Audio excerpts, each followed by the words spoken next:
For this episode, I was to interview my friend, Terri Castillo Chapin, a former book editor, writer, and filmmaker. Terri was the widow of the remarkable Thomas Chapin, composer, saxophonist, flutist, and collagist, who passed away far too soon at age 40 in 1998. I wanted to find out more about his legacy and their life together in New York City. With guidance from those who dearly cared for Thomas, Terri collected and archived his musical works. Most of his music and papers are now found in the Rubenstein collection at Duke University.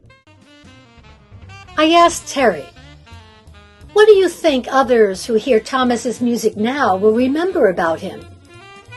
Terri replied, he was a unique and creative player with a voice, power, and energy like no other. No one else like him, now or since.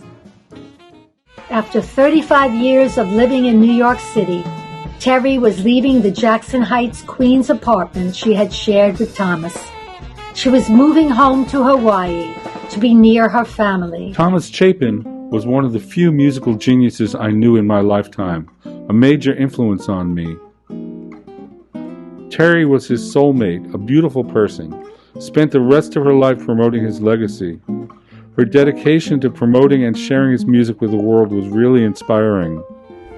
On a very sad note, Terri succumbed to a growing cancer in December 2020. There were two photos of Thomas and Terri that will live on as some of my very favorites.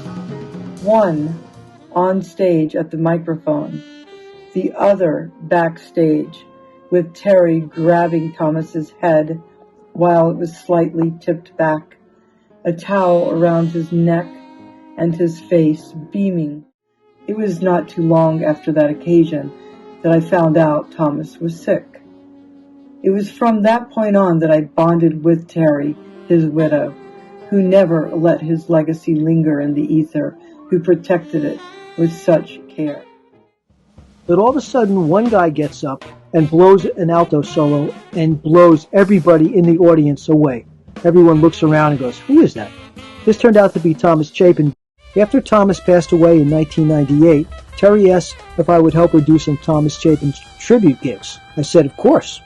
So we did two of them, about a decade apart, and I was the MC at both of them.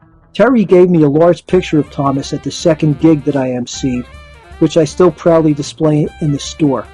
Thomas is the patron saint of Downtown Music Gallery. Come in and you'll see his picture on the wall. All the very best to you, Terri and Thomas, and to both of your legacies.